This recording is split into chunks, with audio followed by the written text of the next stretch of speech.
Now then, people, welcome back to the Just Joe Football Show. And of course, it's Wednesday evening, which means it's time for the mid-week fix. I hope you are all doing well. We have got loads to get into on tonight's show. Obviously, we're going to have a chat about pre-season. We're going to dial down a little bit on the new recruits, speak about each of them individually, and maybe make our predictions for who is going to be the standout. No, like big season predictions yet. We'll wait for that for the week before the season starts, where we think Leeds will finish top goal scorer. Can I get all the signings in before then? Exactly. If indeed we do get some money in, some bodies in. Sorry. Right. Let me welcome everyone returning for the second week on the trot, while Lewis is posting pictures of himself looking like Daniel Craig. Jack. Yeah, on the beach. If you've got him on Instagram, you'll know what I mean. Is of course Ollie Ward. Ollie, how are you doing? You all right? Good evening, everyone. Yeah, thank you. Thank you. I have returned. Now I'm all good. Hope everyone's good in the chat. Hope you fine gentlemen are good, and we can talk some Leeds United tonight. I'm excited. I'm excited as well, mate. I'm excited as well. Max, how you doing, mate? I know you've had to turn off your fan. I know it's warm. Yes. Are you all right? It is hot, so if I just fall down at some point, just shout and I might wake up again if I've passed out. But yeah, I'm good. Didn't get up for the Villa game, so I'll. Did you not? What a fraud, man! Not even a Leeds fan. Me and JT were smashing it, weren't we, son? Oh man, that was so rough. Nah, I got in that night at about 3, so I just went to sleep. That's fair. But JT, how are you, mate? Dedicated to the cause up at 5. Well, yeah, man. 4:30, I think. You were, yeah. I was going to get up at 5 to do it, and then my alarm was silent for some reason, so I just naturally woke up. I don't know if I heard the rumbling in the corner, but literally like 5:30. Game started at 5:35. Had to flipping sprint over there. Just made it in time, but you still had a lot of energy at that time in the morning. I did see highlights. You had a lot of energy. I'm not saying you didn't, Joe, but I only had an hour and a half sleep. I don't know how. I just snapped it on. No, you know what I mean? When you want some energy, you just got to take a couple of deep breaths. Sometimes you're sat there, it's placid, it's not. Then you take a couple of deep breaths, and all of a sudden the energy comes coursing through your veins. The energy for the surroundings, for everything going on, and you just want to talk to the people, just like I'm talking to 3 lovely lads here. You're talking about fans, by the way. Got a lovely Dyson fan back there, not the vacuum, the fan, of course. Is it too loud? Can't even hear that. This is what I'm saying. You can't hear it. You need to invest in a Dyson. This is how JT is moving now. He's been monetized, and now he's buying it's not mine. Dyson fans. Dyson fans, is it one of them circular ones that they have in the hospitals? It's not circular. It's I don't know what Dyson fan. They're a big. To be fair, we're not going off topic too much because we're still talking about fans. I don't know what it is. Someone better not have said something cheeky there. Nah. They never. Big up Smudgy says, good eye, Joe and gents. Best foursome on YouTube at the Leeds. Oh, yeah. Yeah, I'm glad he tagged YouTube on there. Eh? I don't even know sometimes. I don't even know why I ask sometimes. I'm just let it slide. I'd go as far as to say the internet. Okay. Right. So let's start with some sort of breaking news, you could argue. We've seen in the last couple of hours that apparently, again, it's not come from the most credible of sources, but it's out there in the ether. Jack Harrison. Apparently, there's been a bid put in from Newcastle. I've had a look to try and establish how much it is. I've seen 80 million. I've seen 24 million. I've seen loads of different prices, right? So I'm like, when you see that, it means it's not BS, but no one's got a clue because they're all coming with different figures. So it's hard to nail down on what that bid is. But I know, betting sites aren't the barometer, but Jack Harrison's 1 to 4 on to be playing for Newcastle by the 1st of September, which is very, very short. Do you know what I mean? That's very, very short. So someone there believes almost as short as me.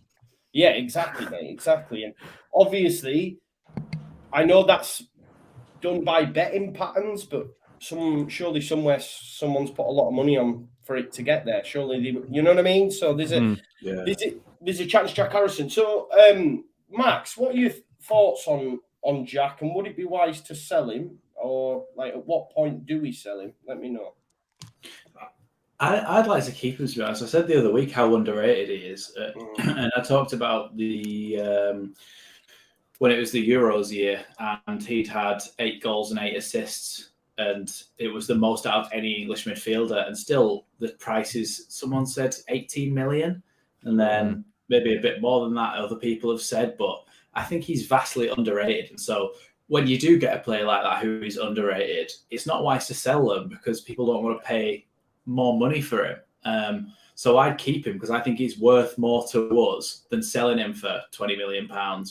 And so when I saw it, I was a bit shocked, to be honest, and a bit disappointed as well, because he's another one of the... I know we're trying to move away from that promotion squad, but he's still like fairly young.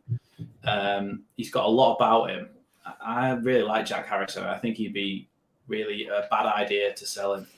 Yeah, you agree. Just obviously, Ollie, there comes a point when every player has his price. Like, at what stage for you do the club have to look at it? Knowing we only paid 11 million for him last summer, at what stage does Leeds United go, it's a decent enough amount, that?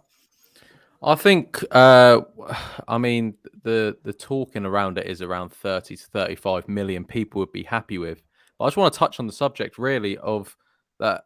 This is going to be quite a controversial opinion, but I believe if we get rid of Jack Harrison, I think the board undo a lot of positives that they've done this summer.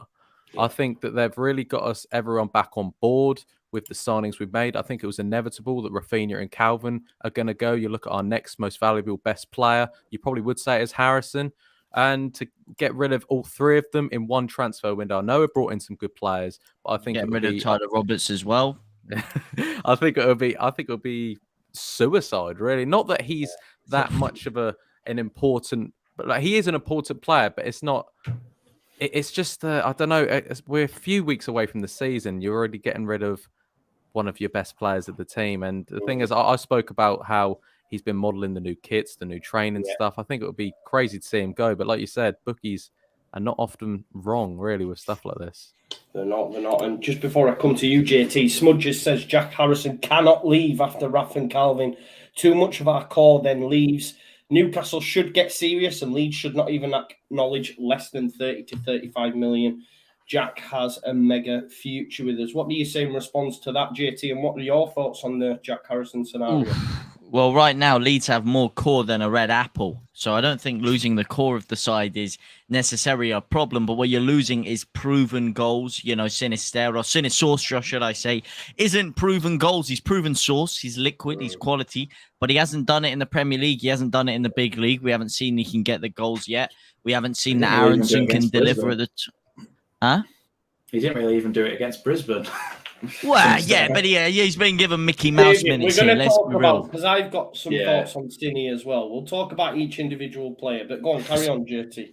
Oh, well, no, let's be real here. What I will say, we will get onto it after, but he is Sauce Demon. All right, let me tell you something. Rafinha-esque in one way, but not proven at the top level. Aronson, not proven at the top level. And even with the other players that are potentially proven, he was our second top goal scorer last year. He always works hard. He works very well for the system. Marsh has come out himself and said, hey, look, he's a valued asset of the team. I need him. And furthermore, I think Max touched on it a few weeks ago when he was talking about Fulham when they first came up and they overdid their entire side and they brought in loads of players. And what happened? They were an absolute Shadell show. All right. It was a mess from top to bottom.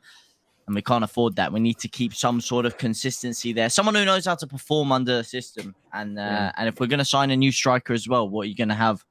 A whole midfield and front line that have never played together before? That's my worry. Like, I'm not adverse to selling Jack Harrison. If this was next summer, I'd be okay with it. If we'd have only lost one of Calvin or Rafa, I'd be okay with it. It's just, for me right now, it's like that's too much upheaval. That's too much for us to rectify. Like you say, JT, and I think you're spot on. Although I think we have been good in the window, they all are unproven at this level. And if they don't hit the ground running and you've ripped out Rafinha and Harrison's goals, number 1 and 2 top scorer last season, and Bamford gets injured, you could be in trouble, right? And that's, we need goals to win games. So Yeah, I think I'm not adverse to losing him. There's a lot of people that just go, Why is that? Why is that? Yeah, why are you not adverse to losing him? Because I think when I look at it from a club perspective, it makes sense to cash in on Jack Harrison at 30 to 35 million when you've only paid 11 million for him. I think Jack Harrison is close to his ceiling. I do think he will improve, but I don't see him like going to Rafinha levels. I don't think any of us but I just think there comes a stage where you say, okay, Jack's replaceable. Jack is replaceable. Do you not think in terms of raw statistics, he there's obviously the eye test where you think Rafinha is obviously a better player, but in terms of actual goal contributions and stuff, Jackie Harrison is pretty similar to Rafinha in what he's contributed to the actual team. My biggest thing is that there's no logic to selling him, because if we were to sell him for 30 to 35 million pounds, we have to bring in somebody who's going to replace that goal contribution. And how much is that going to cost? 30 to 35 million pounds. So it would be selling him to bring in somebody for the same price to try and get the same output. Do you know what I mean? Because I think his goal contribution is actually really good. It's one of our best in our squad in the last 2 years. That's fair, mate. That's fair. What qualities do you think are replaceable? Oh, sorry. Go on. Which one of his qualities do you think are replaceable? Max or Harrison? No, like you asking Max or... I wouldn't have it, man. Max, I wouldn't have it, bro. That is... No, are you asking Max or me? He's just sent for you out of nowhere, man. Lewis is there licking his lips in the WhatsApp group. Are you asking Max or me? No, you. What do I think's replaceable? Yeah, what of his qualities do you think are replaceable? Oh, you've put me on the spot here, JT. Fair play. This is good, this. No, I just think there are other players out there that can give us what Jack can. Like, I understand and I hear what Max has just said there. Yeah, for sure. I think Jack can be inconsistent as well. I think, okay, numbers, you're saying he compares to Rafinha, but come on. I mean, yeah, that's why I said the eye test as well. Like, where you can actually see them play, for me, they're worlds apart. They're worlds apart. Like, and I don't. It's a good question, mate. What do you want? Like, he got 8 goals. We need, you know what I mean? Is that replaceable? I don't know. Would we have to spend 30 to 35 million to replace him? I'm not sure. Would I? If I look at the players we've been linked with thus far, if we were to sell Jack, probably and we were able to bring in Cody Gakpo, do I think that is a better player? Yes. You know? Yeah, but again, it's that Prem proven thing. We've already got a player there. It's just another player that has to adapt to the Premier League. And I am a fan of all these signings we have made, but like you said, not a lot of them. Well, actually, about half of them have the experience, as in at a higher level. But I think again, if you're, he is very hit and miss, Jack Harrison, but his numbers don't lie, obviously. But I get why there is a debate of selling Harrison. I do understand that, but it's just that, do we have enough time? Is there a perfect replacement for him? Do you know what I mean? I don't think right now, apart from maybe Gakpo, there is. Yeah. No, that's fair. That's fair. And look, you know, I'm not, again, let me just categorically say, I am not advocating the sale of Jack Harrison. I don't want him to go, but I also understand it from a business sense. Yeah, that's fair enough. Yeah. I do understand it, but I do think as well, like you touched on, Ollie, it would probably undo all the good work they've done if they were to sell Jack, because there is a lot of, and I'll ask you this, JT, because I know you're a big supporter of the current regime, but there's some section of fans out there that say, and I think it's a worthwhile discussion to have, that the club need to sell Harrison in order to fund the signing of a left back and striker. Do you agree with that, or do you think that the club are spending? Because look, at the end of the day, the players that we've brought in have covered the money for Calvin and Raf, right? It equates to near enough the same amount. So are we needing to? More. Yeah, well, are we needing to sell to then fund the striker and left back? No. Let me tell you something, man. these are the American Dreams mattress store because they're selling us dreams. The analogy didn't even work there. I got lost in it. But let me tell you something. They're getting lost in their own delusional fantasy land as well. Because where is the 49ers money meant to be going, huh? Have we got the San Francisco 4.9ers? Like, they've come over here and they haven't invested any money, really. We've spent the money that we've had for our own self-sustainable model. I thought they were meant to have opened up an extra £50 million kitty, but yet in a year last year where we barely spent any money, you think, okay, going into this year, we should have a bit of cash to spend anyway. At the moment, like you said, we haven't even dipped into a debt. Or not a debt, rather, but we haven't dipped into any kind of net spend because we've sold Calvin Phillips and Rafinha. And they were telling us originally, you said we all knew we were going to lose Phillips and Rafinha. That is actually a blatant lie. And I call you out on that one because I don't think there's anyone here that thought we were losing Phillips. He'd come out previously. He said, I'm going to stay here. He'd come out. It looked like he was set to sign a new contract. And all of a sudden, out of nowhere, at the end of the season, City just come in and within a few weeks, everyone's like, oh, damn, this might actually happen now. I think, I don't know. It's hard with that. I mean, you could understand it though. Yeah, you knew. Yeah. I mean, I can understand. I think we all knew he was going to go at some point, but as in this summer, they promised us a lot of investment. I don't think we should have to sell. But I also think he's already shown his loyalty in previous seasons. I don't think he had to show it again. With the whole no, I don't think I'm not saying there was anything he did wrong. I'm saying that it was generally accepted that he was good. Like, people were all like, okay, Rafinha, he's gone at the end of the year. But Calvin, they're like, we'll probably be able to keep on to him for another year.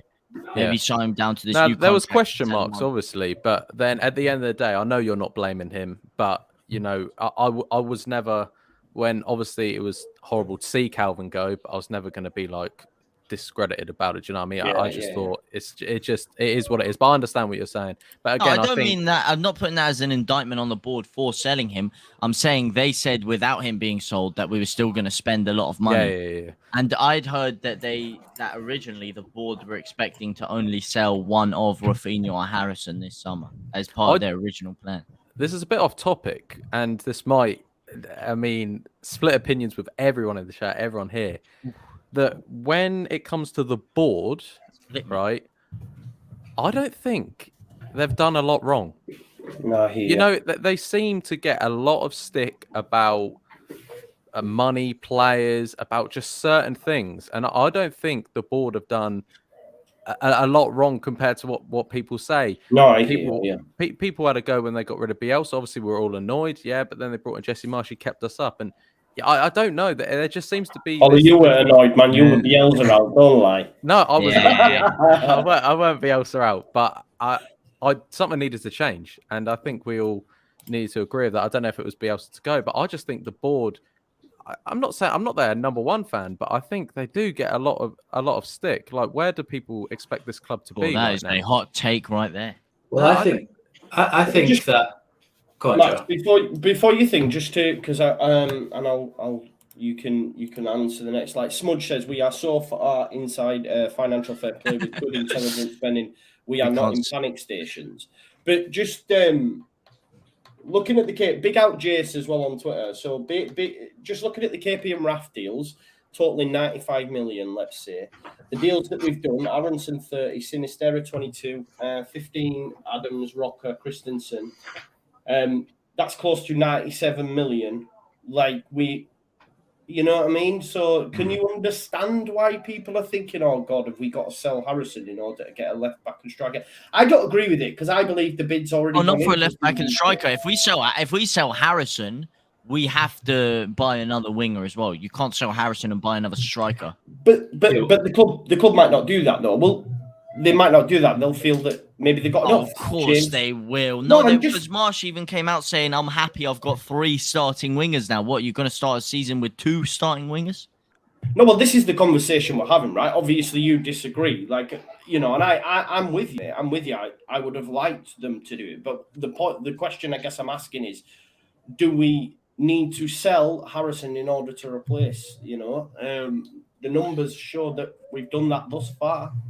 That is what I was actually going to encompass that in what I was saying, because that was part of my point, is that remember the first season that we came up, how much did we spend? About 100 million.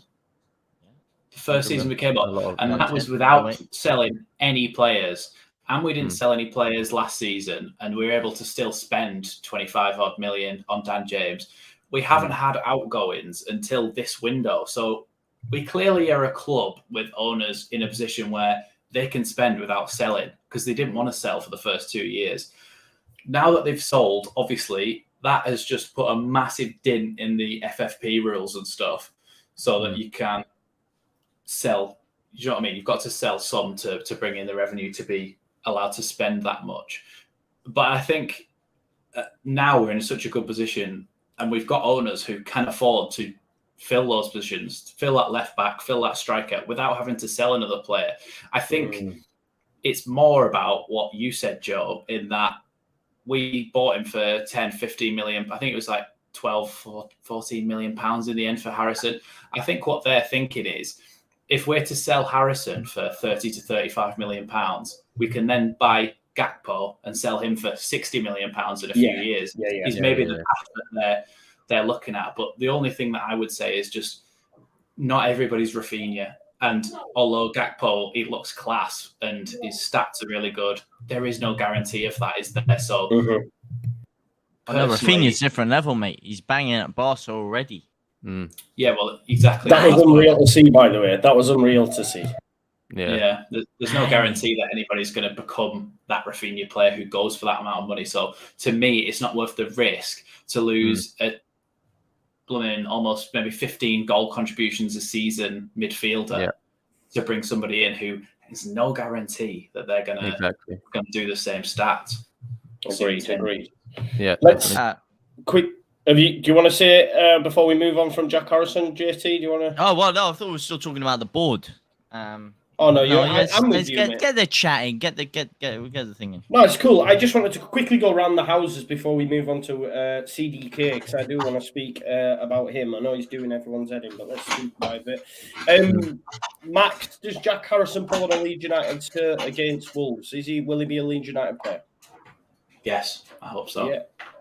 Ollie? Yeah, I think he will. Yeah. JT? Yeah.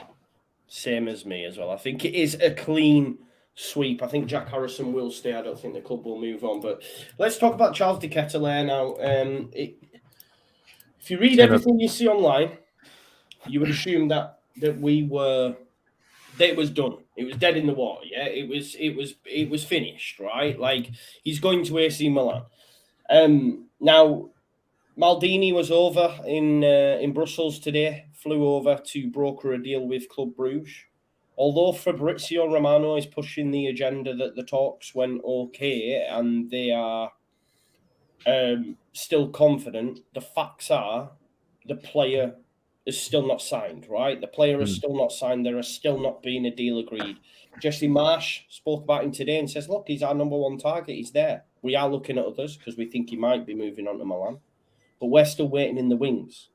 Now, it's quite interesting that there's quite a few, and there might be, listen, I trust a lot of what Fabrizio Romano says, but there seems to be a bit of a clear agenda that he's pushing it in terms of it's all AC, and Leeds don't have a cat in hell's chance, which I don't think is 100% correct. I don't think it is 100% correct. Lads, I mean, Ollie, what are your thoughts on CDK? Are you getting tired of it? Do you just want it resolved? Or do you think he's worth waiting out for? Like, what's your thoughts on it?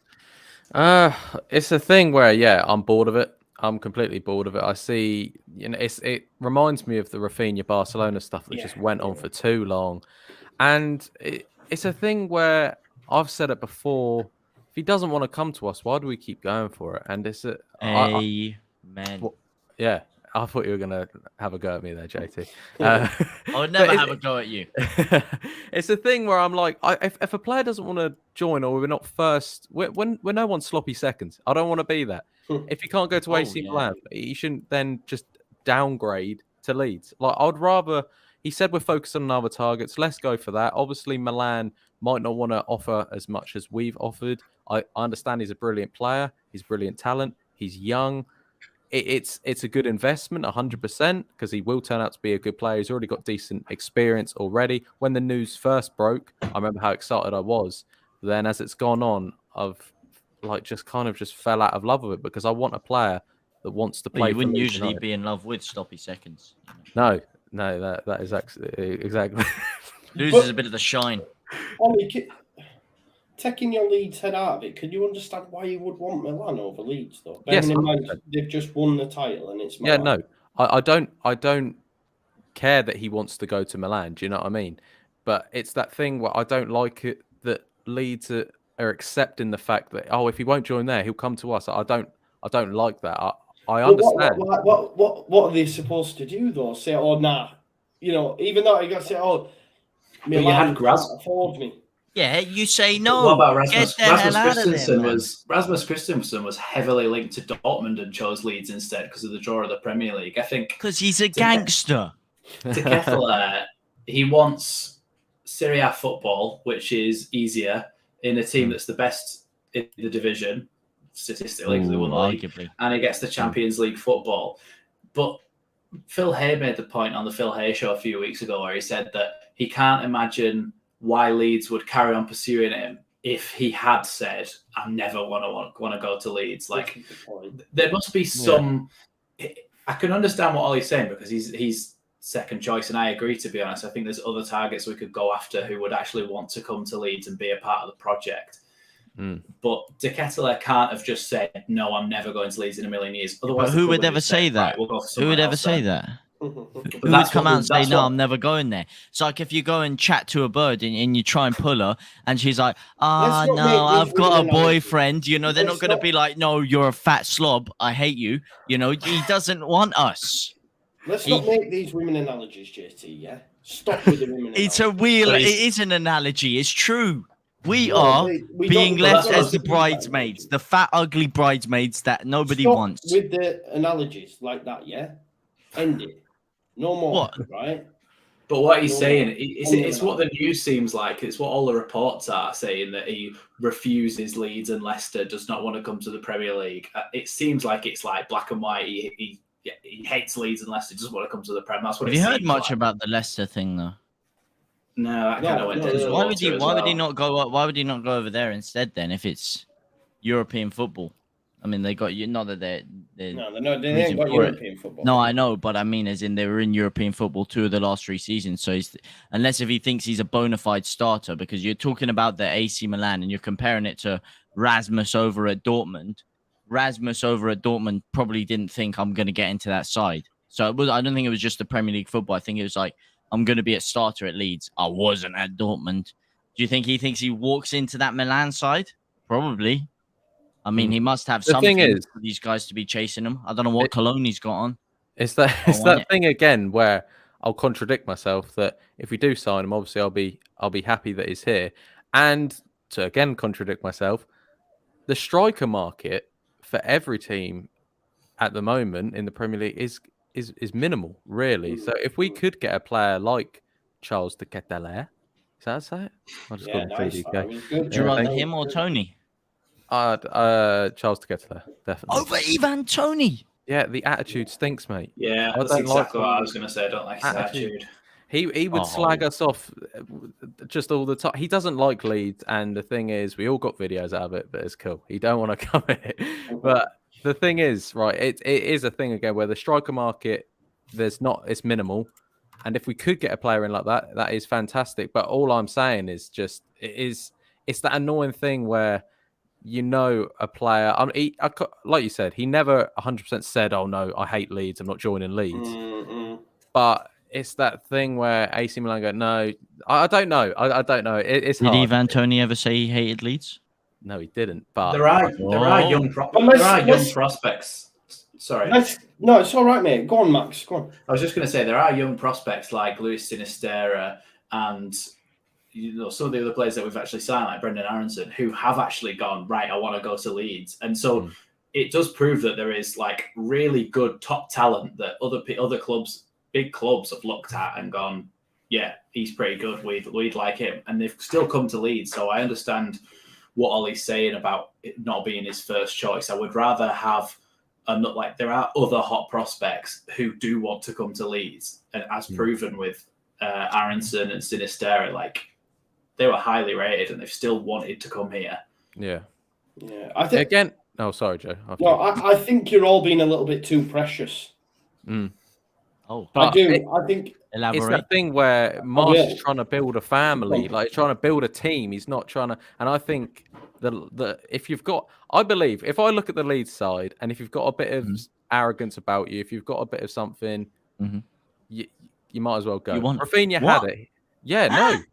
Yeah, they don't. Why do you not want arrogance? You need arrogance. Yeah, you need arrogance, but it needs to be the right kind of arrogance. Yeah, it needs to be confidence, not arrogance. What's the wrong kind, man? No, and arrogance, man. The wrong kind. Yeah, but not arrogance to your teammates. I feel like he's building. Marsh wants team players as well. That's why you get the likes of all the best players are arrogant, though. I mean, look at Thierry Henry. Look, people may have thought he was a bit of a dick. My man's not arrogant, though.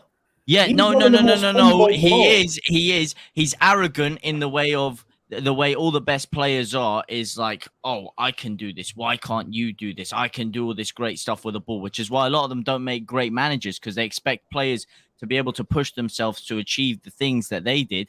And when they see players that can't do it, their brain can't fathom it. They want to be. I mean, Kobe Bryant, may rest in peace. You know, he wasn't passing to people in his team, and they're like, "Oh, well, you know, there's no I in team." He said, "Yeah, there's an ME in that mother sucker, though." You know what I mean? That arrogance comes with being a top player sometimes. Right. So I would say Zlatan has that.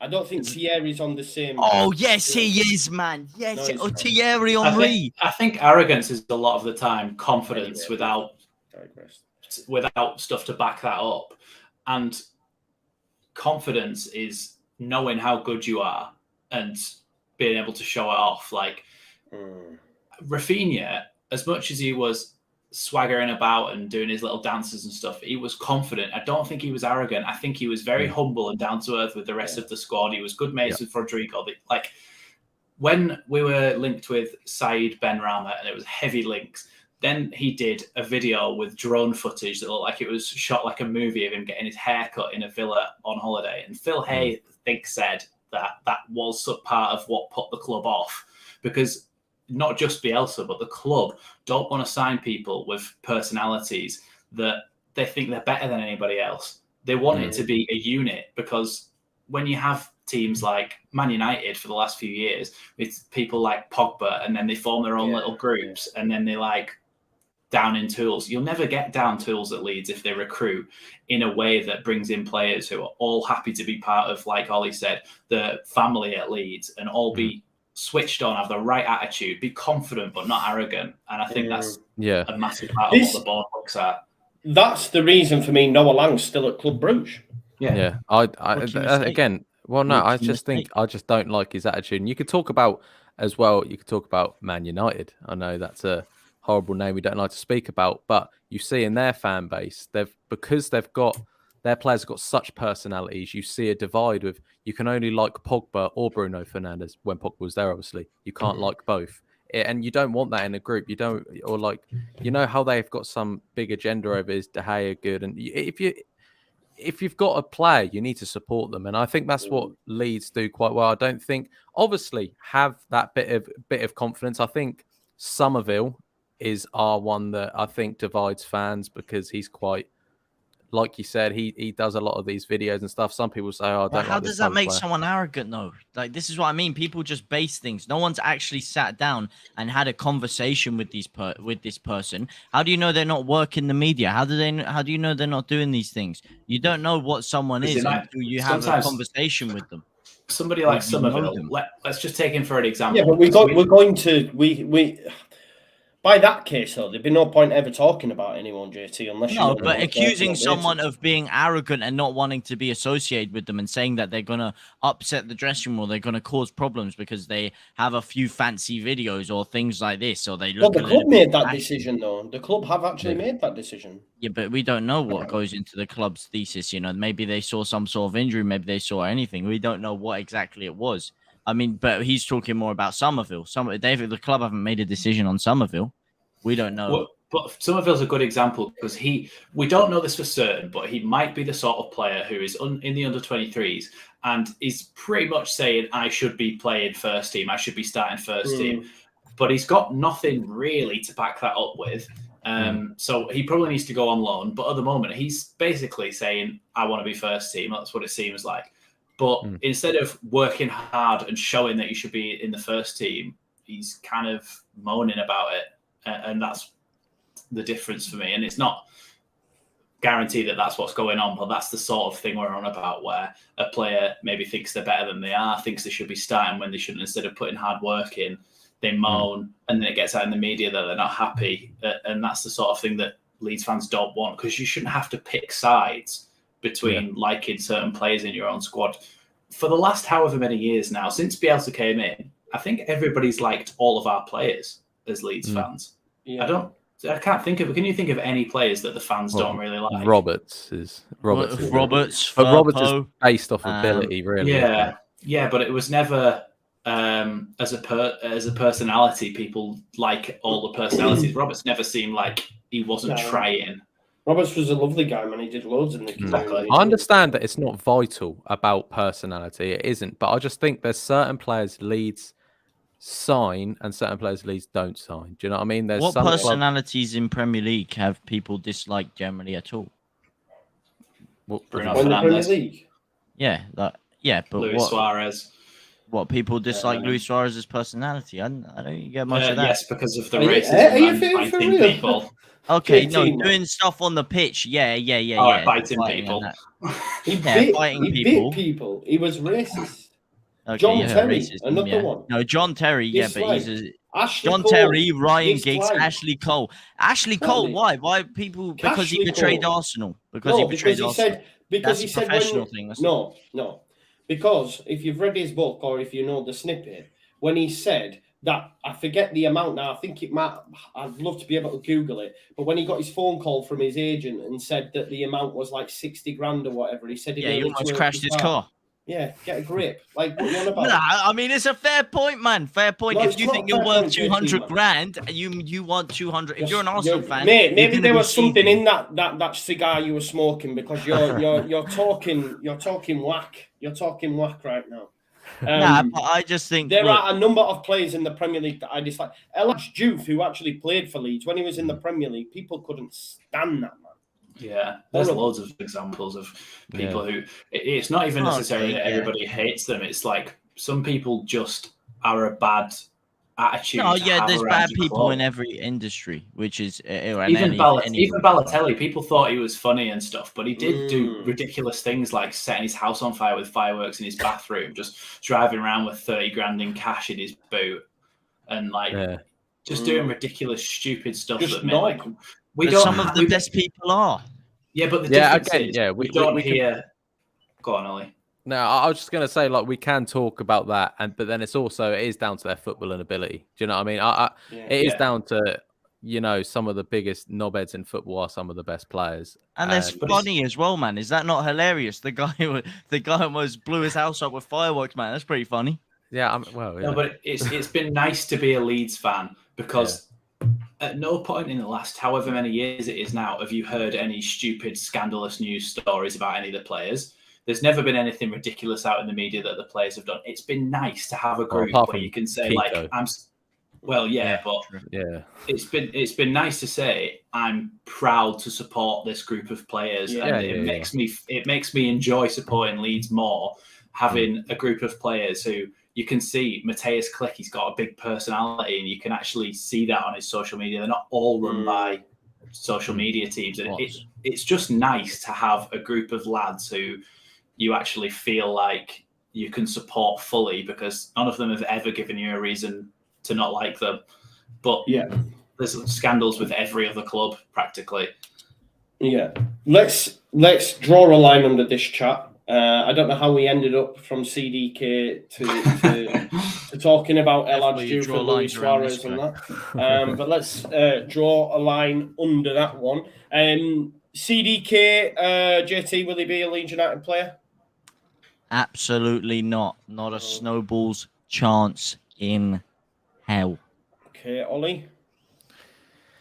I'm still 50-50. I think come Wolves, I'm going to say no. Max? No, he won't. I think the club won't want to wait that long on him. I think they want to get a backup striker in as soon as they can to join in with a bit of the pre-season stuff just after they get back from Australia. That's fair. I'm living in hope. What about you? Probably blind hope, but I'm going to say yeah. Respect just because it's more of a case of like I'm just hoping and praying. You know what I mean? I'm hoping. Do you want him? What about him? Do you want that bad? Like, what is it about CDK that is getting you wet for it? Like, he's getting your mouth drooling. Yeah, that's better.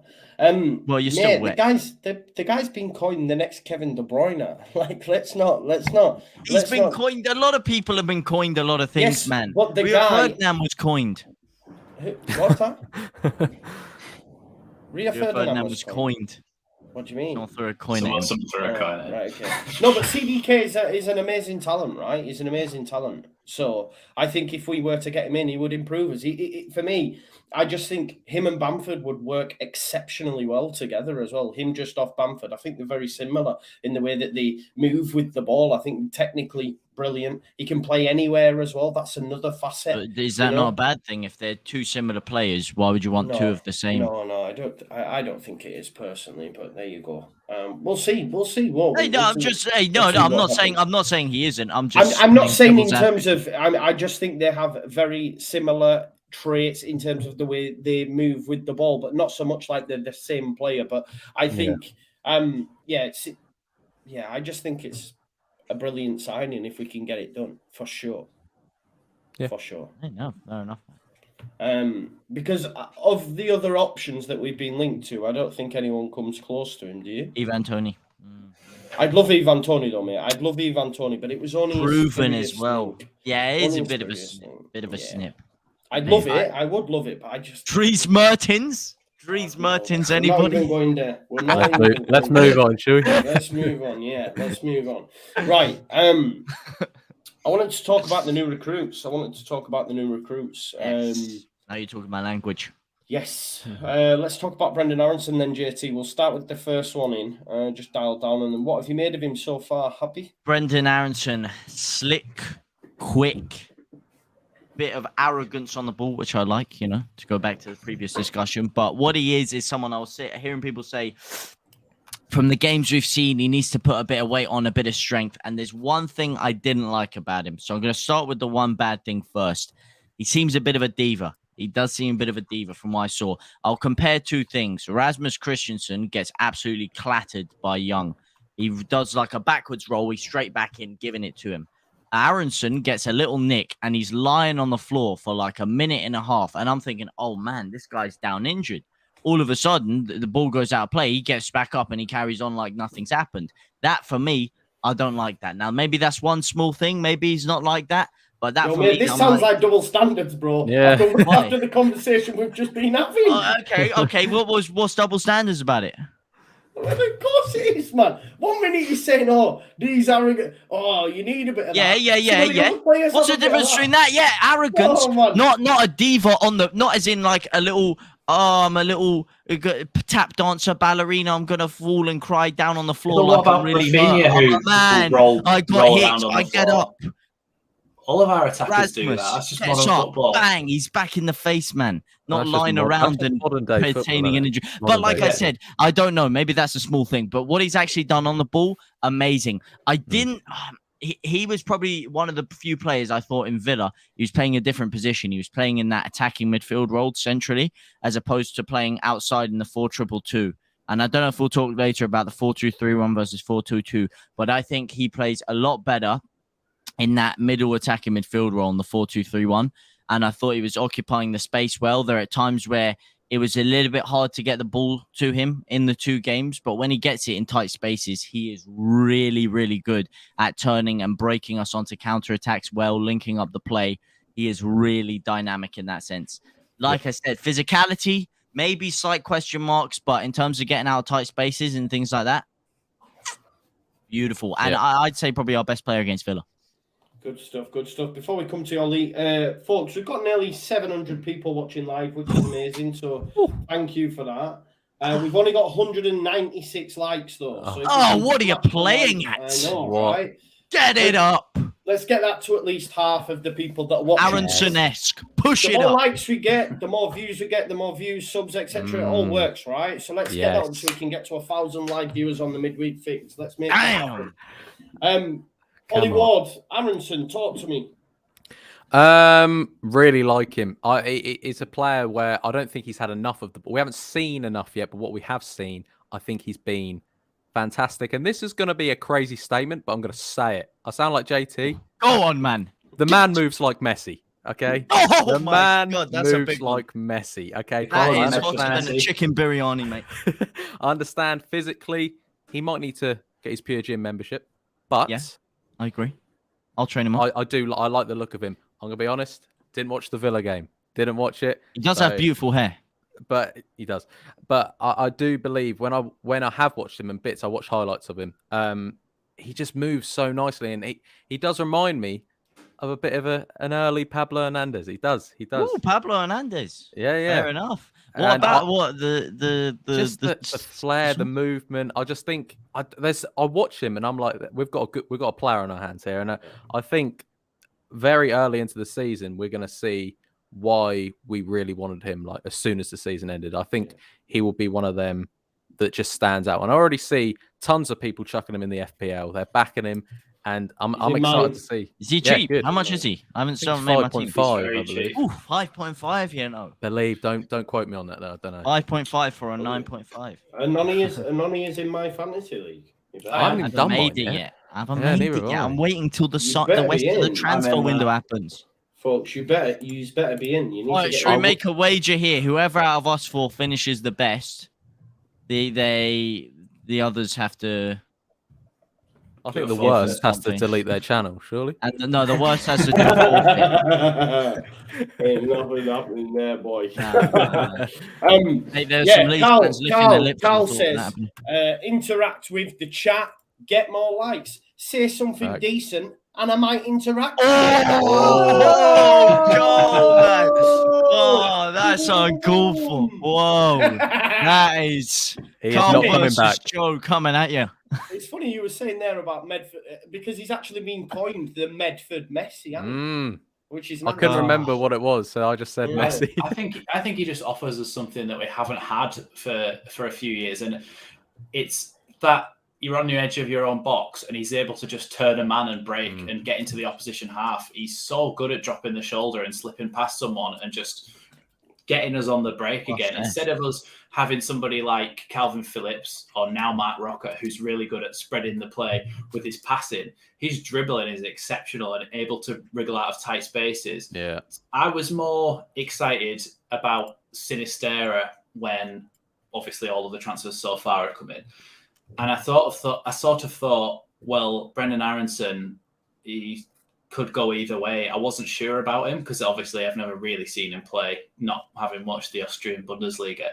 But when I've seen him in just those little snippets of him being able to turn a man and just break and sprint, I think he's going to be absolutely class. Yep. And I think as well, I've completely forgotten what I was going to say.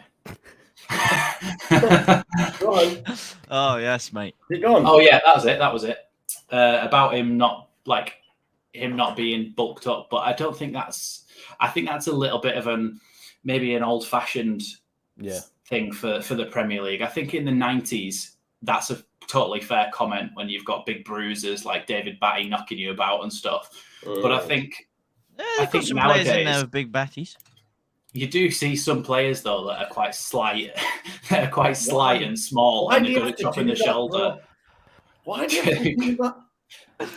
No, it's true though. You do have to look at Rafinha when he first joined to when he left. Yo, the guy got. I tell you who had a back. Guy got juicy. Suleiman Dokora. He had a back. What's I was still talking about? Raheem Sterling.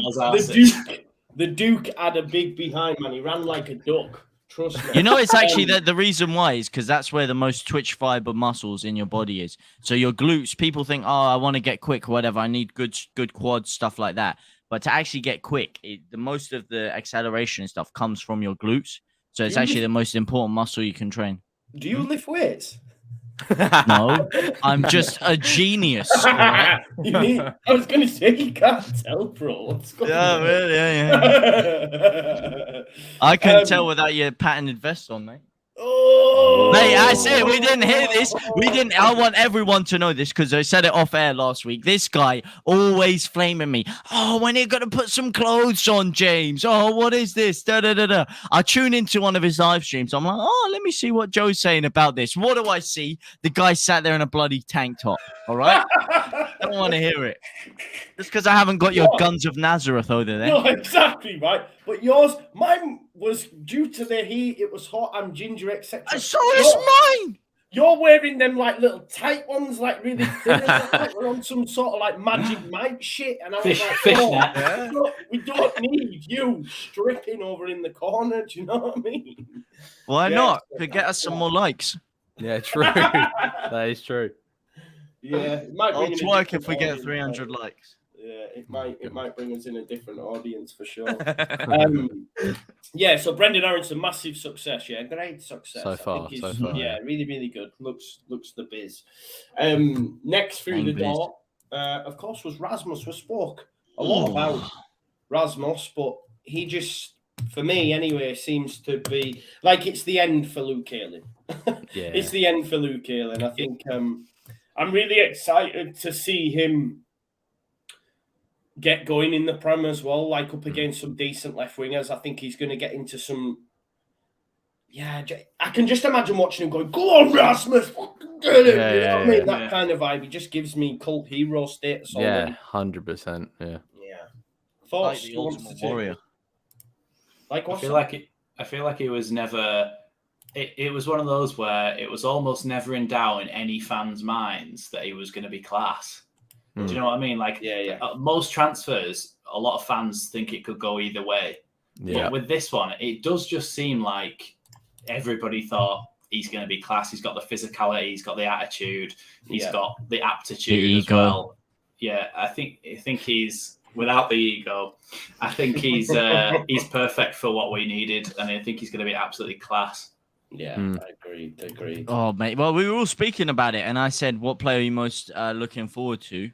Me and you both said Rasmus before the thing started, man, just because he just looks like such a G, man, and that ruthless aggression, as you were talking about the other day, man. You know, that's so weird. I was literally, because I'm back home now, I was watching, I have all my old DVDs from the Ruthless Aggression era. I was literally watching that episode where it happened, and then I tune into your stream that day and I see you talking about that angle fight. That was mad, man. That was toying with my brain, but seen as the man. He is. I like Rasmus. I think Rasmus already has, like you said, got that cult hero vibe. He's got a bit of that Pontus vibe, that Pontus Janssen vibe, I think. Personality. Yeah, and even when it was that when I watched back the highlights, the first penalty that Tyler Adams gave away, it like the camera like flips over to Rasmus Christensen having a go at someone on the sideline. I can't remember who he's having a go at. What the hell was that, man? Yeah, he's having a go at the linesman. Screaming at someone. And that's what I like, a bit of passion. I love that. And I think I saw someone in the chat say, and I'll agree, give it a year or two, he could be captain of Leeds United.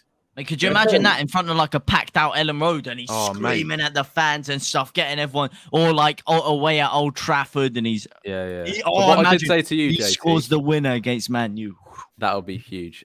What I did say to JT, I think it was the Brisbane game when I did watch Rasmus, very one-footed, very right-footed. He used his right foot a lot. Try maybe instead of doing that simple just left-footed pass, he's going with his outside of the boot.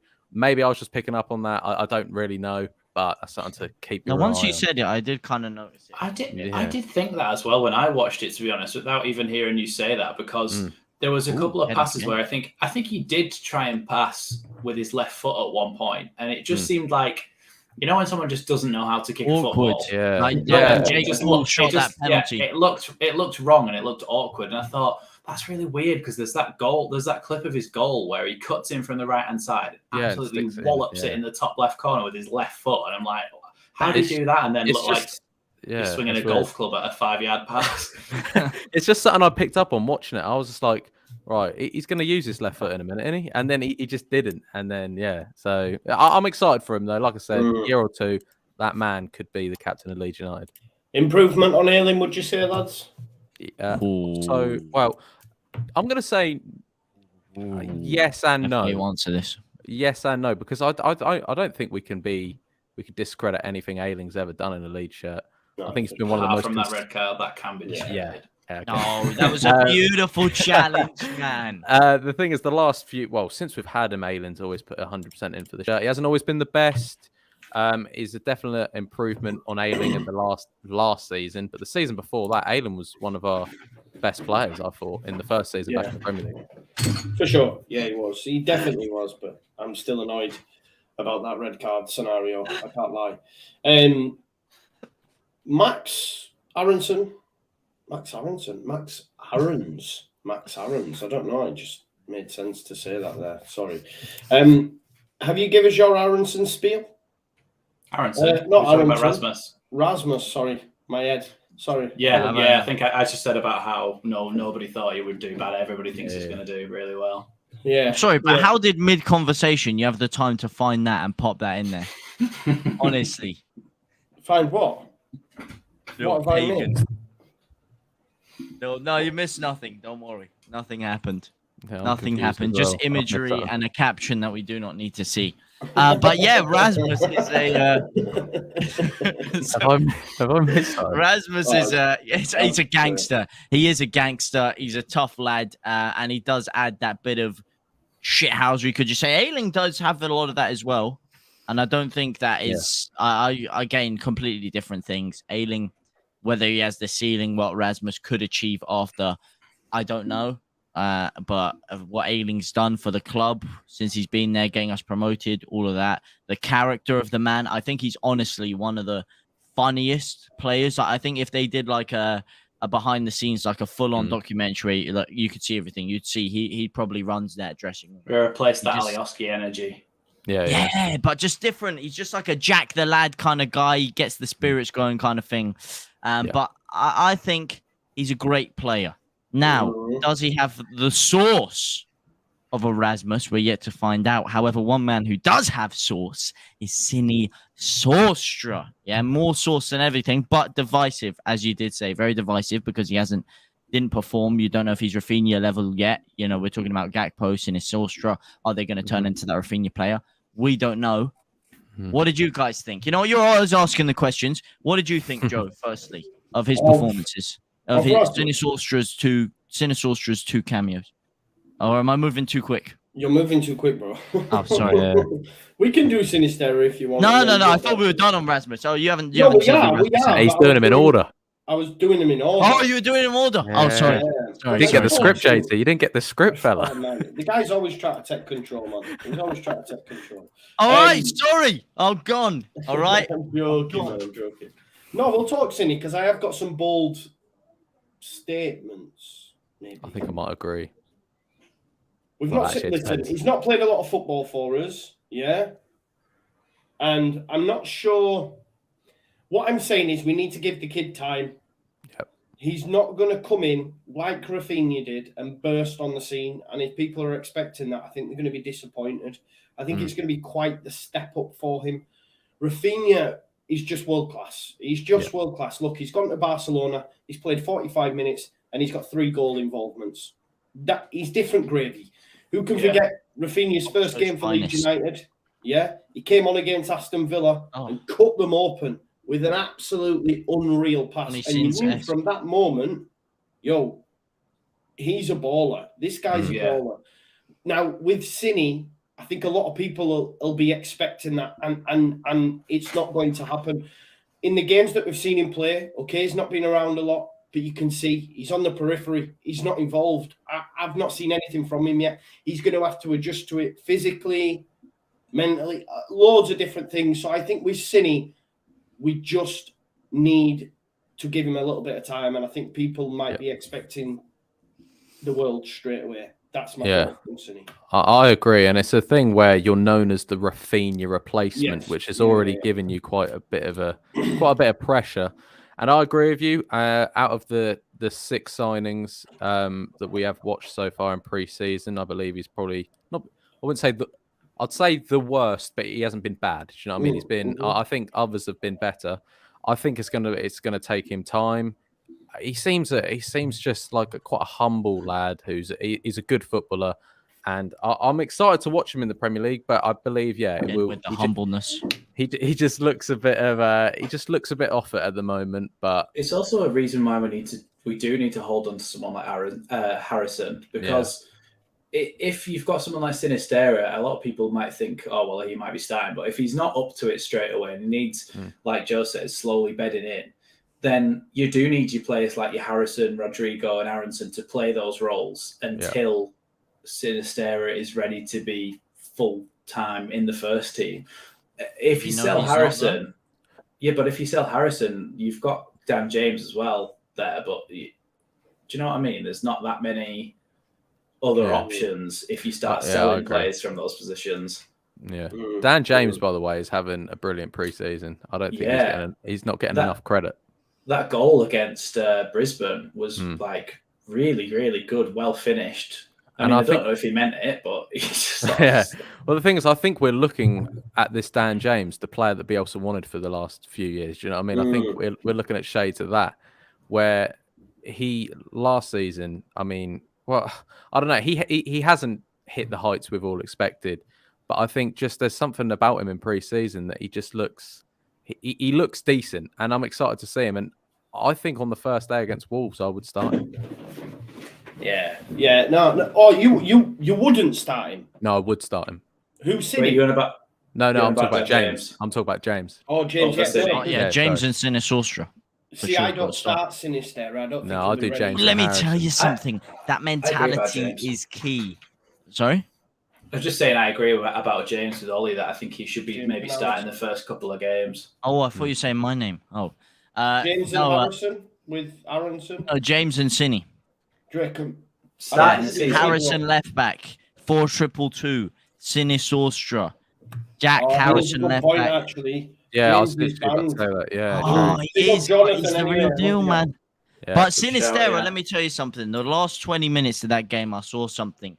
We were losing, and again, very Rafinha-esque in the mentality. He was the one guy that was really trying something. He was busting a gut. He was closing every single ball down. Yeah, you could say he's got the energy because he hasn't played the whole game. Fair enough. But mentally, he looked annoyed. And it's preseason, but he still looked annoyed that we were losing. He was one of the ones that actually seemed to be getting frustrated, similar to Rafinha when things were going bad. It's like he has that winning mentality, that winning DNA in him. And I saw little touches and glimpses of him that just reminded me a little. Not technically, he doesn't remind me to Rafinha at all in that way, but mentally, in the way that he carries himself, I get a little Rafinha vibes in there. Yeah. Okay. Yeah, that's fair. And Max on Cini. I think that's what he's been signed for, isn't it? Is to be that next Rafinha, and we're all hoping that he comes good, obviously, because it's to the benefit of Leeds. But like we said before, obviously people saying in the chat that James is suspended and stuff. Yeah, fair enough. That's the first game of the season. There's obviously the next few games of the season. It's not just going to be one game and then Sinistera starting, to me. So I think Dan James starts the first few games of the season. And I think, I hope he does enough to keep his place, because he is also a player who we've not seen the best from yet. And I think he's capable of a lot more. Like, we do complain about his finishing and stuff, but there's been flashes of how good he can be. With the Norwich game, that pass that he played to Rafinha, Rafinha got all the credit because he cut inside, megged 3 players with one shot. But it was passed to James. He turned on a sixpence and played a lovely ball out to Rafinha. And that didn't go unnoticed for me. I think stuff like that is where he can really improve, but he obviously is capable of it.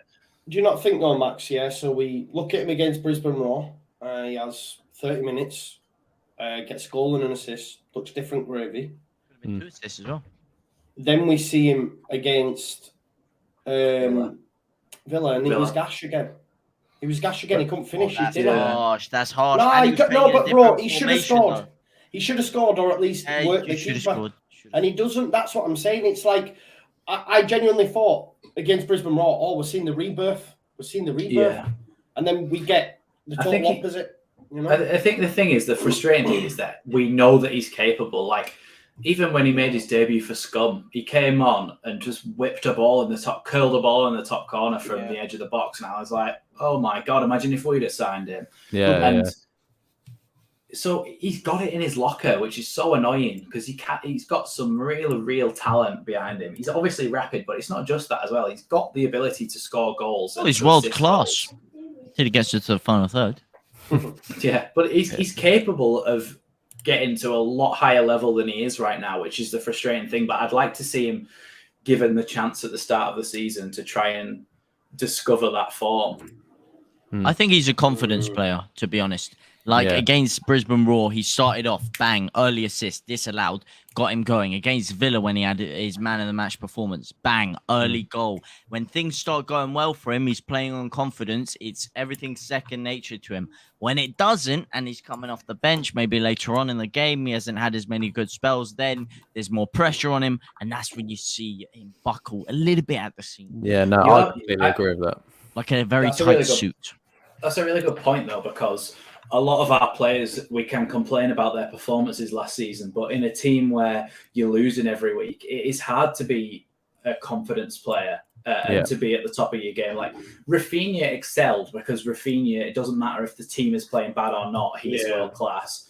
But players like Dan James, I think if we were playing in a team where he was starting every week and we're mid-table and playing quite well, I think he does so much better than last season. I think a massive part of it with him, it's the same with Bamford's always a confidence player as well. Last season, the first season in the Premier League, we were doing really well, and he was doing really well. If we'd have been doing awfully, I think some players, their form goes with the team's form, and I think Dan James is very much that sort of player.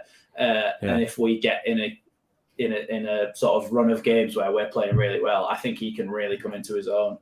Yeah, I've got a lot of time for Dan James. I do like Dan James, and I hope he does have a good season. I really do. We do. But let's stick with the new boys. But I hope he does. Cine, we all think is going to be a baller. Just take a little bit of time. Matt Rocker for me has been the best of the bunch so far. I think his left foot, he's a wand. And I think he'll be standout. We've just got to watch them yellow cards over the course of the season. But other than that, I think he's been great. What about you, Max? He's obviously he played in the Blackpool game as well as these ones in Australia, so we've seen a bit more of him, and he's just perfectly what we wanted from him. Like everything that we said he was going to be is what he is. He's really calm and confident on the ball. His passing ability, his left foot is an absolute wand. He's just perfect for that position. Like you said about the yellow cards, some of his tackling is a bit awful, and I don't know whether he's doing it on purpose or whether he just cannot time a tackle to save his life. But so his passing is what is the best to me. And I think that's going to be so useful for us trying to replace Calvin's passing ability. I think he's got that in his left foot and he's able to provide those out balls, especially in the transition moments, which is what Jesse is so set on. If you've got somebody with that passing ability, then that just is a massive get out of jail free card as well, to be fair, because it's your out ball. It's you give it to Rocker and he finds feet or finds someone down the touchline. I just think he's going to be class for us. Yeah, I agree. What about you, JT? What about you? What about who? Mark Rocker. Mark Rocker is the metronome. Yeah, let me tell you something. Mark Rocker is one of the few players I've seen Paul Scholes-esque in a way. That he slows the tempo of the game down. You know, he slows everything down. What's so funny, huh? Don't mind, honestly, go on. I'm listening. He slows the tempo of the game down. He plays it at his pace. He's like a metronome in there. He gets things ticking. And we've had in times in previous seasons, especially where everything's been quite frantic. And we've been losing the ball because we've been trying this quick one-touch passing, and we haven't really ever controlled the game. You need someone that sometimes Pablo Hernandez-esque slows everything down and kind of plays the game at his pace. and he allows Leeds to get a bit more control of the ball. And I think that's what Rocker does. And I've been really, really impressed with him. He's actually been one of our better players, in my opinion. Yeah, I agree. Holly? Yeah, agree with what the boys been saying. I think what I do like about him that he's always asking for the ball as well. That whoever's got the ball, he wants to be an option. He picks it up from the centre backs as well, and he can find. I'm just thinking, when I think Rocker, the first highlight that comes to my head is that lovely ball to Firpo against Blackpool, where he just passed it between the lines. Firpo whipped it in, and I think that was the Joffy offside goal, wasn't it? Was it that one? Yeah. Yes, it was. Yeah. But yeah, no. Listen, he always wants the ball, and yeah, he's got. I didn't know he was left-footed before he signed. If I'm being completely honest. I didn't know he was, and when I watched it, there's something about a left-footed player that I just love. Yeah, and he's definitely been the best signing out of the ones we've got so far for me. For sure, agreed. His midfield partner is Tyler Adams. What have you made of him? Again, I'm still yet to make a judgment on him. I just like when JT was saying about Rocker slows it down and gets his foot on it and plays the pass. I genuinely feel like in the centre of the park at sometimes it's so frantic that all I see is Tyler Adams just running, like buzzing about like a bee. Do you know what I mean? Like bam, bam, bam, bam. But that's what he's there for. Do you know what I mean? That's what he's there for. And I think there will be times this season where you know he presses. And I remember reading up on him. They were saying like players struggle with him because he can get to the ball at such a quick rate. You know, maybe he's like 5 yards away and think, oh, he won't get you, and bam, he's on you. You know what I mean? And I think that's one of his key traits. But I can't really make a judgment on him. Someone said, "Are you okay? You sound a bit down. Can you hear me all right?" I think he's saying you okay. Yeah, we you can. Sound a bit down. You sound a bit down. All right. Maybe you're. No, I'm okay. I'm okay. Someone said, no, there must be an issue with the sound. Someone's on about, I need 50p in the meter. Is my Wi-Fi gone? Are we good? No, we're good. Well, we can hear you. Yeah, it's all good then. It's their Wi-Fi, so get it up, yeah. So yeah, there's my thoughts on Tyler Adams. JT? Tyler Adams, very, very good. Energy, you know, more energy than a ball on crack. Okay, he is everywhere on that pitch. He's at centre half, he's at striker, he's at left wing, he's at honestly, I was seeing him the other day. I'm thinking, where the hell's this guy going? He's like pressing forward at striker. Next thing I know, well, not as striker, but like as one of the furthest men forward. Next thing I know, he's basically back in centre half. He's quick as well, man. Like I didn't realize until seeing him properly in action how quick he is compared to some of our other players. And when he gets the ball as well, he's someone who can, while you have Roko, who's maybe sitting a bit more deep and controlled on it, when he gets it, he springs on the counter-attack very, very quickly, Tyler Adams. And very impressed. Again, strong midfield, man. Strong midfield. I think it's not going to be necessarily two out-and-out holding midfielders like some people are sort of expecting, because that's the sort of player that Calvin Phillips was. I think it's more going to be, if I was to compare it to something that we'll have all seen, was when Phillips and Rice played together in the Euros. Because they played together in those positions, it will be one stay and one go. I think it's more often than not Tyler Adams that will get forward and Rocker that will stand there and be the metronome, like JT said. But Tyler Adams, I think we're going to see a lot of him getting forward this season more than we ever have really from our holding midfielder position. So I think we've got that in the locker as well, which obviously helps with the pressing and helps with getting us up the pitch and getting bodies into the box. But like you said, Joe, just the quickness of thought and the quickness of body to get to those balls and to get on top of people quickly, which I think is a good thing as well, because people talk about when players come to the Premier League, they say, well, they're not going to have as much time on the ball. But I think Tyler Adams, his game is about not having as much time on the ball. Like he's making other players panic basically, and making that squeeze even more basically. So he, I think he could be really good for us. It's hard with him because you can't really have seen anything specifically that he's done, because he doesn't score goals and he doesn't assist really. Do you know what I mean? So he's more of the sort of player that will that you sort of have to just rely on him doing his job when you don't really notice him, is the main thing for him. Yeah. That's first. Right. So last player. Have we all done? Well, all I can say about him, Yeah. Tyler Adams, is I don't know if we all agreed on it, but when we were linked to him, I think there was a common thing about him that he wasn't good technically on the ball. He was only a good runner and stuff. But the highlights I've watched of Villa, I thought he looked cool, calm on the ball. Like you said, I like his acceleration. He's the American Kante. You know, he looks good. You know, and I'm happy with the midfield, and I'm also actually now happy with the backup of the midfield as well. I don't mind Click, and also I'm a massive fan of Adam Forshaw. So if anything went wrong, obviously that's not exactly what we need. We brought these players in to start, but obviously if Rocker does one of them stupid tackles, gets sent off, then I wouldn't be. I'm liking the depth so far. I'm liking the depth, but yeah, that's why it's important to not sell players, isn't it? Because that depth is what we're lacking. And I think you're right about bringing in these players. As long as we don't lose the other players, the players who were first teamers are now backups. So we've got that strength in depth there, which I think is really important for next season. For sure. I was quite happy with the Rocker and Forshaw double pivot for a little Was that bit against of time. Blackpool? Yeah, no, I think it was it the first one? Possibly, yeah, it could have been. Yeah.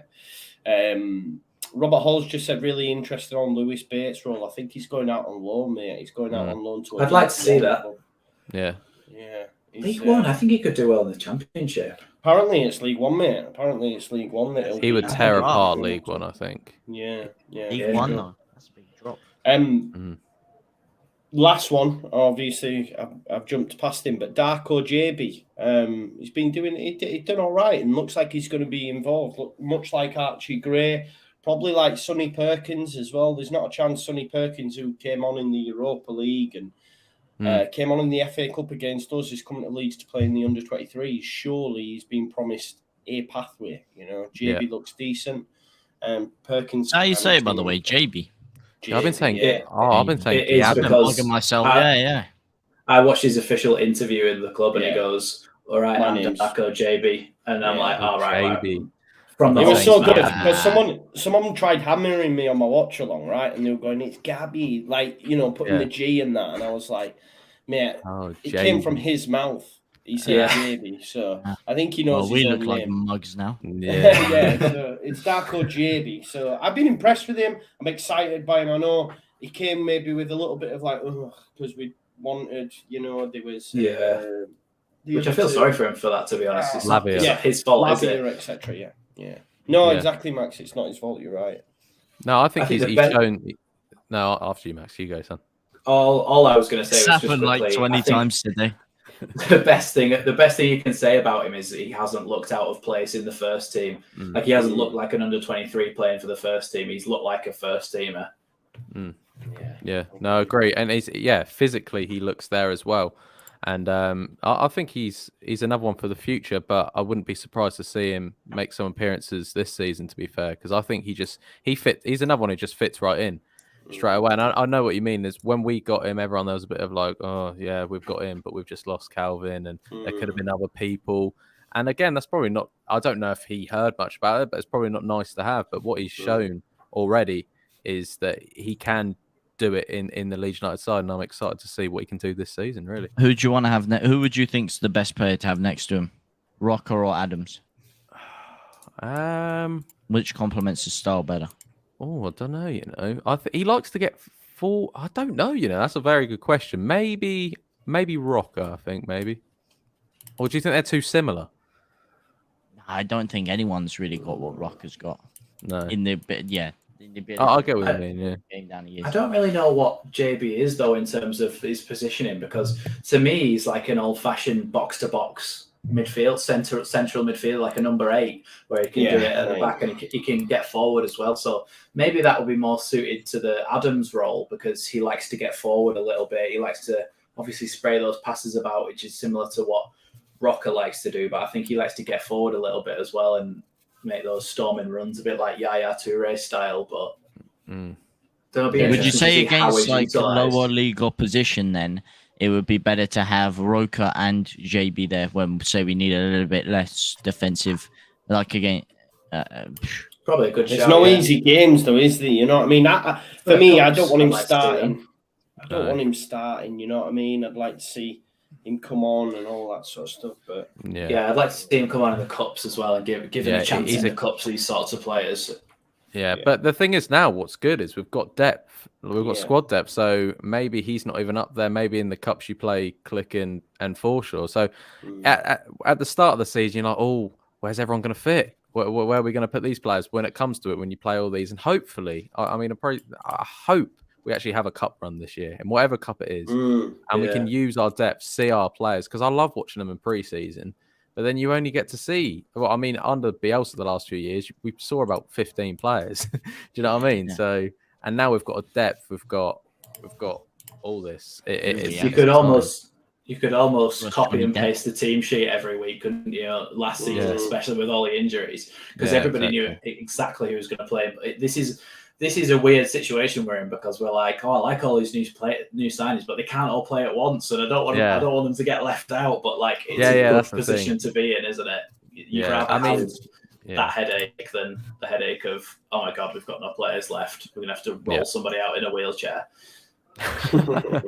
So true.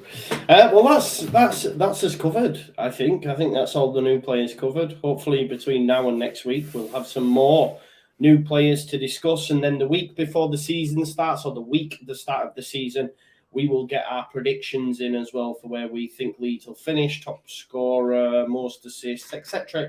Maybe we'll do some little points and give a little forfeit to the loser there. Maybe do something like that. So I'm sure game on Friday as well, isn't there? There is a game on Friday as well against Crystal Palace, and then the Sunday after we play Cagliari as well, don't we, at home at Ellen Road. So yeah, you can watch the watch along on that. These boys will be doing their shtick as well, so you can watch their channels if you so wish. Max, do you have anything coming up that we need to be made aware of? Anything lately? No, just my last video. Watch my last video, please. Yes, the tactics video. It's a great video. Make sure you check it out. Yeah, where's it up to now? Is it 3 of 10 or what? What's it doing?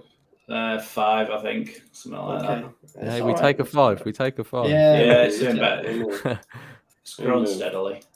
Definitely. JT, still South Stand signing, still smashing the content. You're damn right. There's a South Stand signing tomorrow. There's South Stand signings every morning. I'm around there to take a couple of days off. I was up in Manchester, back here now, ready. And there is so much, man. I'm telling you, I've been getting my blower going off left, right, and center. Stories, signings, contracts. Maybe one Leeds player has been chopped out of the team. I don't know. You're going to have to find out tomorrow. But yeah, other stuff.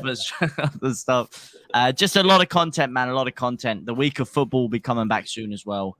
But yeah, a lot of stuff. Good stuff. Make sure you check it out. And Ollie, what's going down over on your channel? Yeah, doing more of the signing stuff. Going to get some predictions in soon. At the moment, you actually can't see on the floor and stuff, but I've got a lot of black bags and things. I'm trying to get a new setup for the start of the new season. So okay, backdrop.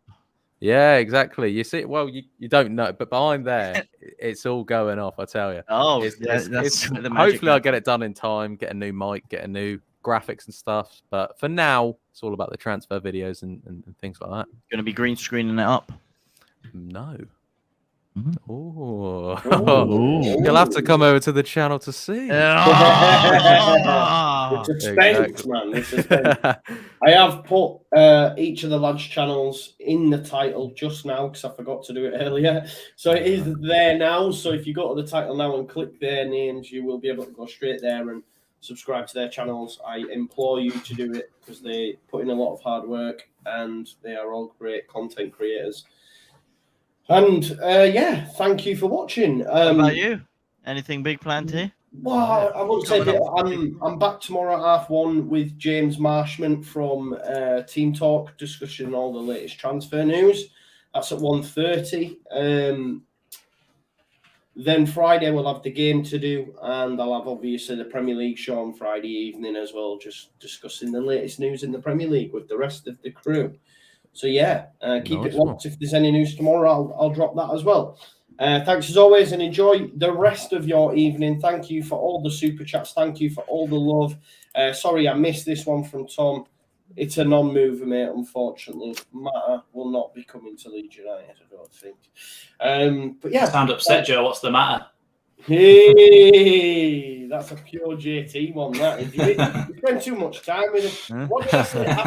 After I did my rock thing when I went, finally, Rafinha has gone to Barca. Someone put in the comment, you've spent too much time.